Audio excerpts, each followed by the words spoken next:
Es, ¿cómo, cómo lo apuntas tú, Alex? ¿Cómo enfrentamos el sufrimiento? ¿Qué pasos habría que dar? Estoy de acuerdo con lo que dice Sergio. Para mí son dos. Uno es el que dice Sergio de identificar y quiero dar una guía de cómo empezar, sobre todo a los hombres que nos están escuchando y por supuesto también sirve para las mujeres. Y es saber en estos momentos desde dónde estoy colocando mi valía, desde dónde estoy creyendo de que yo soy valioso. Para eso es importante identificar 7 tipos de la expresión del ego en el hombre. Me relaciono más desde un ego intelectual, es decir, la inteligencia es la que me da mi valía. Me relaciono más desde un ego exitoso, y aquí éxito es lo que tenga que ver en los patrones de mi familia, de cuál es la diferencia entre un hijo exitoso y un hijo no exitoso. Hay un tercer ego que es el ego del poder, en donde a través de los diferentes cargos o estatus que he podido alcanzar, ese cargo o estatus define mi valía. Otro es desde el ego de la belleza. Siento que por ser un hombre musculoso, un hombre viril, creo que eso es lo que a mí me hace sentir valioso. O de pronto mi ego es más desde el dinero. Me la he pasado buscando el dinero porque me di cuenta que el dinero me da la importancia con las mujeres, con los hijos y con la familia. O de pronto mi ego es más desde el cuidador, desde el servidor, el ser buena gente para que me quieran. Y hay un séptimo ego que es el ego destructor, aquella persona que del buller, aquí el buller es el que humilla al otro y eso lo hace sentir poderoso. Entonces, lo primero es identificar desde qué ego yo estoy colocando mi valía como hombre o también como mujer. Lo otro es empezar a cambiar los conceptos, darnos cuenta, reconocer, porque en el dolor del hombre, cuando no está bajo el concepto del patriarcado, es lo que nos crea dolor. Entonces nosotros como hombres creemos que hay mujeres buenas y mujeres malas. ¿Cuáles son las mujeres que nos crean el dolor? Aquellas mujeres dominantes, violentas, histéricas, manipulativas. Eso es lo que cree el hombre, que las mujeres dominantes, violentas, histéricas, manipulativas y ahora libres, como no están bajo el concepto de que nosotros somos los dominantes, ellas son las que nos hacen sufrir. ¿Sí? Entonces, desde este patriarcado hay mujeres buenas y hay mujeres malas. Obviamente, las mujeres buenas son esas mujeres candy, ¿sí? Que te halagan, que te consienten, que siempre te llevan la cuerda, te dicen lo que usted quiere escuchar, sin meternos en el ámbito sexual, ¿no? Porque ahí las mujeres nos llevan camino. Que ellas no nos quieran hacer sentir vulnerables es diferente, pero una mujer histérica de vagina con dientes de sable se lo hace saber al hombre. Y ahí perdemos, ahí sí que nos sentimos vulnerables y el dolor aparece. Claro. Claro, gracias, gracias Alex, gracias Sergio. Fíjense que yo apuntaría que para poder enfrentar este dolor, primero registrarlo, reconocerlo, lo mencionaste, Sergio, y donde registramos o reconocemos el dolor es en el propio cuerpo, en nuestra propia casa. Una vez que yo veo exactamente en qué parte de mi cuerpo está anclada esa emoción por la pérdida de tal o cual, entonces puedo tener. Y viene un proceso de recogimiento, viene un proceso de guardarme, viene un proceso de cicatrizar las heridas causadas por ese dolor, por ese sufrimiento. Y estoy de acuerdísimo, Alex y Sergio, en que es el ego el que nos lleva al dolor por las expectativas, y bueno, ya nos apuntas muy bien, Alex, estos 7 formas del ego, ¿no? Sin embargo, sí me preocuparía que nos quedáramos solamente con esta parte del pensamiento ante tal o cual pérdida. El dolor por las pérdidas se sienten en el cuerpo. Entonces, yo creo que ese es el primer punto, reconocerlo en mí. Ya después haré toda esta translaboración del ego y todo esto que está fabuloso y gracias, gracias. Sin embargo, toca recogerme, toca guardarme, toca vivir el duelo, ¿sí? Respetarme. Y ya tocará salir y abrir las ventanas y salir al mundo. Pero en un momento de pérdida hay que guardarnos, hay que ser congruentes con lo que estamos pasando y viviendo en ese momento, ¿no? Bien, llegamos ya a la recta final. Gracias por las personas que han estado haciendo algunos comentarios, preguntas que tiene aquí. Dice, ¿qué sucede? Quien quiera contestarla, Alex, Sergio, ¿qué sucede cuando un padre no se hizo cargo de su hijo y este creció con un padrastro? ¿Qué sucede con el padre? Supongo, es la pregunta, ¿verdad? Dice, ¿qué sucede cuando un padre no se hizo cargo de su hijo y el hijo creció con un padrastro? Pues yo sé de eso. Ahora sí que dicen que más sabe el sabio, el diablo por viejo que por diablo. Yo durante 6 años estuve en esa situación, los primeros 6 años de vida de uno de mis hijos, que no estuvo conmigo. Por diferentes situaciones de la vida, no pude estar con él y era horrible porque yo tenía otros hijos, tengo otros hijos y convivía con ellos. Y generalmente en esta situación que plantea esta persona que hace la pregunta, es un dolor muy fuerte. Yo lloraba cuando dormía a mis hijos, inevitablemente pensaba en el otro hijo que yo sabía que estaba sin su padre. Y yo recuerdo cuando le planteamos que ahí estaba otro hermano de mis hijos, el mayor que ya estaba en edad de entender esto, me dijo, oye, entonces, ¿cómo es eso de que había como que mi hermano, en este caso porque ya le dijimos que tenía otro hermano, ¿cómo es eso que mi hermano vivió sin saber quién era su papá o estar pensando, o sea, fue así fuerte para un niño? Ahora imagínense para un hombre mayor. Yo obviamente reconocí mi dolor, supe gestionarlo y finalmente se dio el contexto muy favorable por parte de las 2 mujeres, una con la que yo estaba viviendo en aquel entonces, con María Luisa, y otra es la mamá de Sebastián, mi hijo, que afortunadamente me dieron mi lugar, ¿no?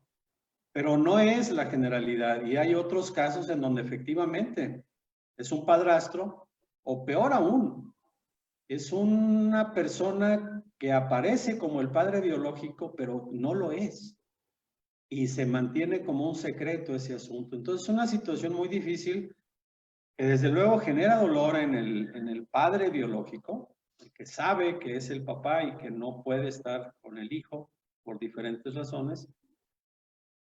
Y genera una dificultad obviamente en el sistema familiar, ¿no? Del hijo y si no se maneja.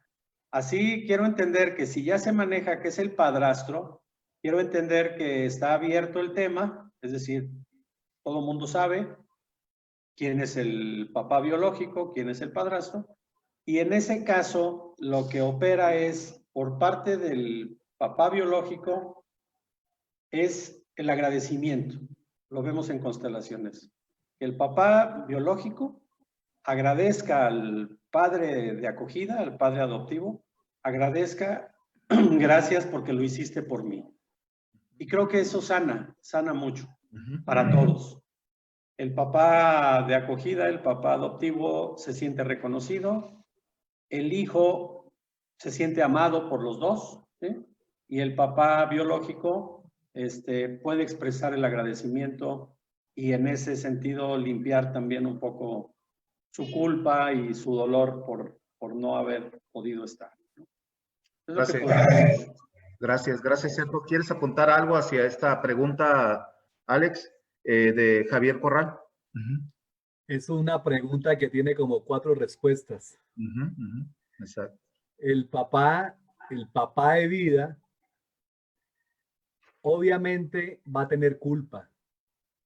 Va a ir a la vida con culpa. Tengo un caso de un paciente que por cuestiones de sus fiestas y su edad y su irresponsabilidad, no pago de manutención, nunca pudo estar cerca de su hija. Y cuando estaba en terapia, él decía, mire, yo todos los fines de semana me emborrachaba, todos los fines de semana. Y siempre terminaba hablando de mi hija, siempre. Entonces, cuando el papá no así, no, o sea, si nosotros que no hemos hecho cargo de nuestros hijos y sentimos culpa, a veces, imagínense estos papás que no han estado y esa culpa la convierte en una deuda emocional y esa deuda emocional termina pagándola y termina pagándola como un autosaboteo a su propio éxito. Pero también está el padrastro que, como dice Sergio, desde el amor acoge a la mamá de este hijo, esta hija, y acoge a su hijo, a la hija, también como su hija. Ahí es donde está la honra y el reconocimiento, para poder haber un proceso de sanación. Y obviamente lo que hemos dicho, el papá de vida transmite la paternidad y el padrastro va a transmitir valores masculinos.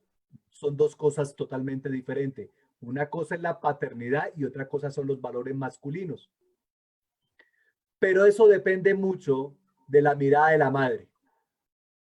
Si la mirada de la madre ve con buenos ojos al papá, al padrastro, está perfecto. Pero he tenido casos en donde la mujer en venganza no le permite el lugar al papá, no le permite ver. Aparte de eso, le quiere quitar después el apellido, colocándole el apellido del padrastro. Y ahí, básicamente, quien tiene que asumir o quien tiene que lidiar con la responsabilidad emocional de los adultos es el hijo. Entonces, el hijo, por supuesto, va a quedar muy bien puesto con valores masculinos gracias a su padrastro, pero va a tener dificultades para ejercer su paternidad. Ok, gracias, Alex. Y sí, como bien lo dices, bien lo apuntas, ¿no? Es una mirada que tiene varias entradas, ¿sí? Y que hay que revisarlo de manera sistémica, qué está pasando con cada uno de los involucrados. Y no necesariamente tienen que ir, ¿no? Y estoy hablando que se puede revisar bajo una metodología que se llama constelaciones familiares o algún otro tipo de terapia sistémica, ¿no? Espero, Ramiro, que haya sido contestada la pregunta. En muchas ocasiones, dice Carla Radillo, el hombre es vulnerable, tiene expectativas, pero no lo reconoce y practica el mismo patrón no funcional para arreglar las cosas o conseguirlas. ¿Cómo le puedo enseñar y guiar a mi hijo a que rompa con ese patrón?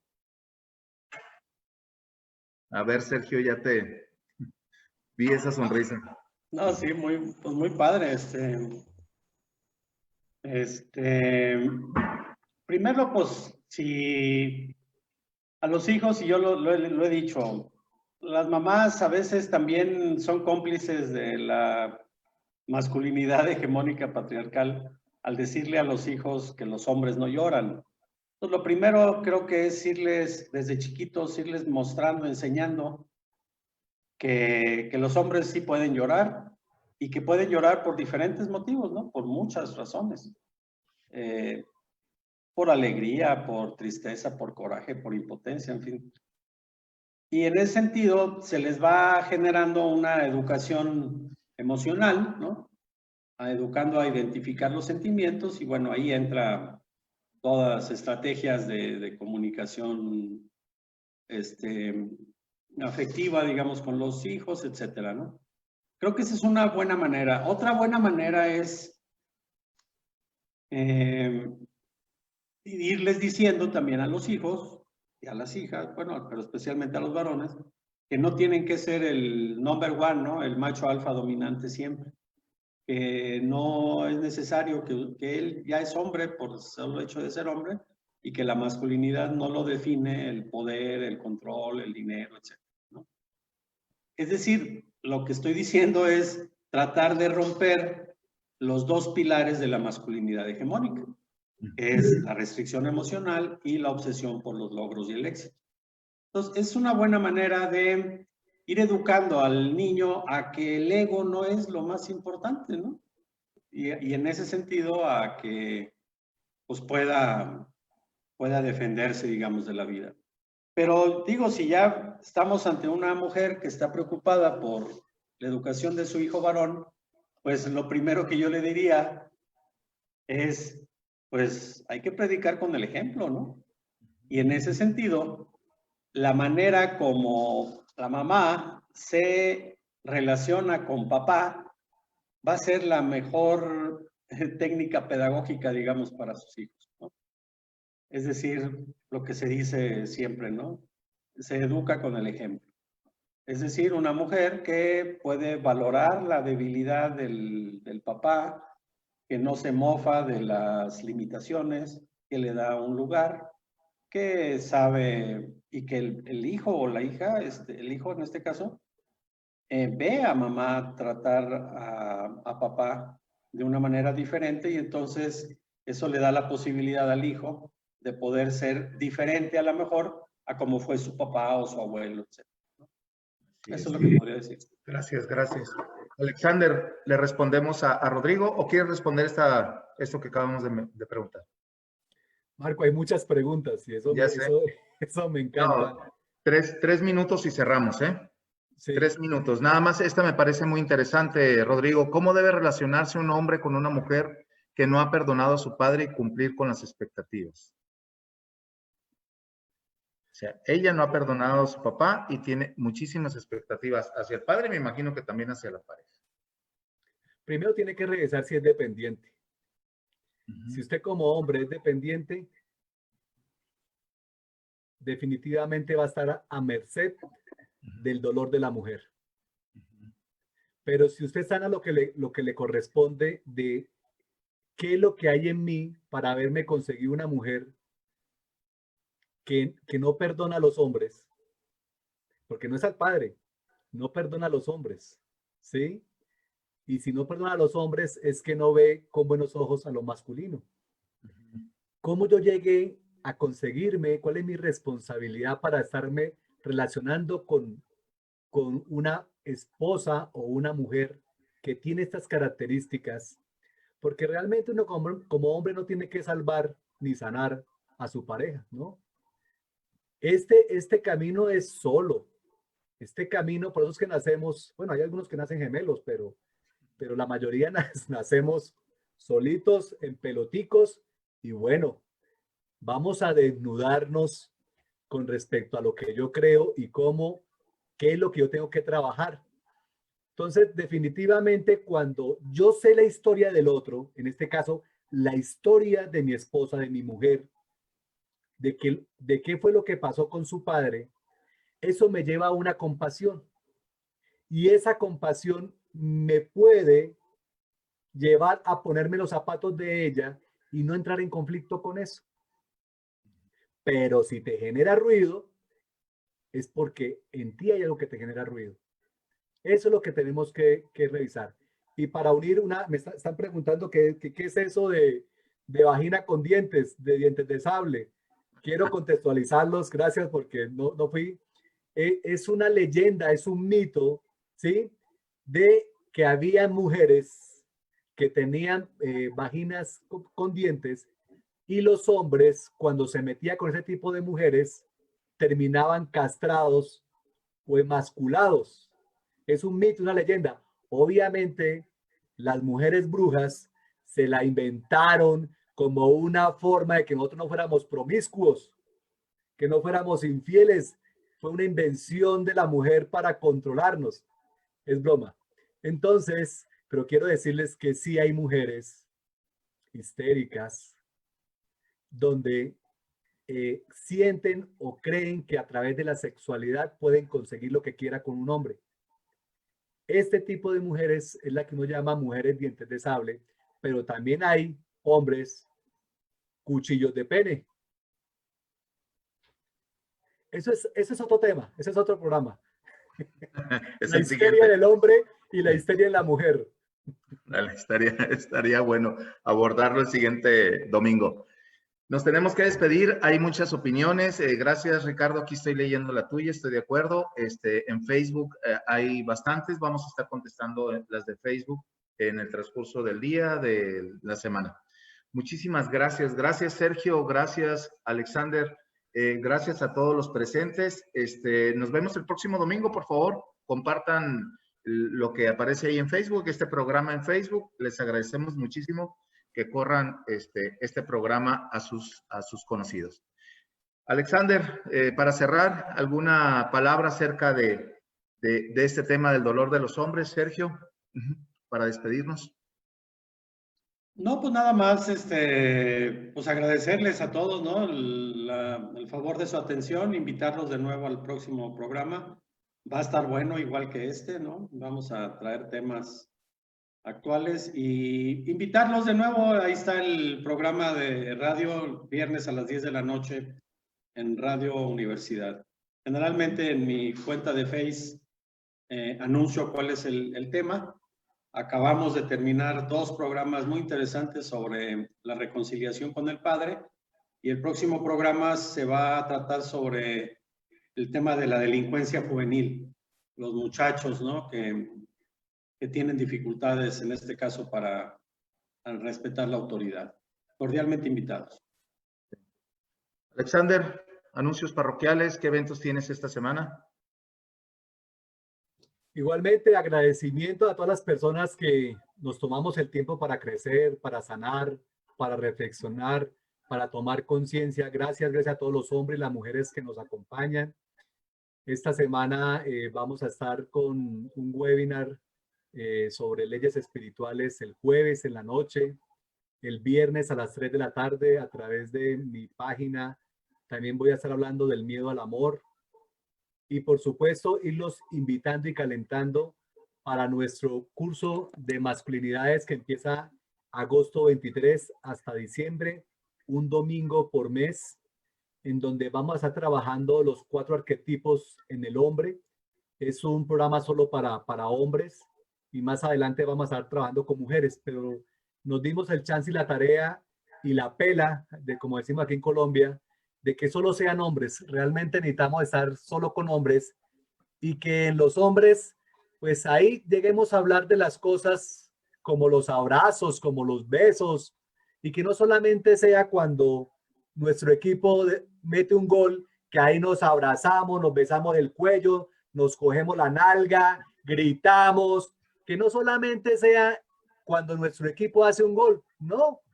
Vamos a meternos en un taller solo de hombres, a hablar de las emociones y sentimientos del hombre, en qué momento perdiste tu guerrero, en qué momento perdiste tu amante, tu capacidad de ser un rey y tu capacidad de ser un mago. Empieza en agosto 23, domingo 23 de agosto. Vamos a hacer un webinar para explicar los diferentes temas. Entonces, las mujeres que están en estos momentos mirándonos, si quieren tener un hombre diferente, un hombre conectado con sus sentimientos, con su fuerza, tiene que meterlo a este webinar a hablar con hombres. Gracias, Marco. Sí, gracias. Bueno, ya le estaremos pasando la información a todos los presentes, ¿no? Gracias, que tengan un excelente domingo, excelente charla y bueno, pues nos preparamos para la siguiente del siguiente domingo. Gracias a todos los presentes, que les vaya bonito este domingo.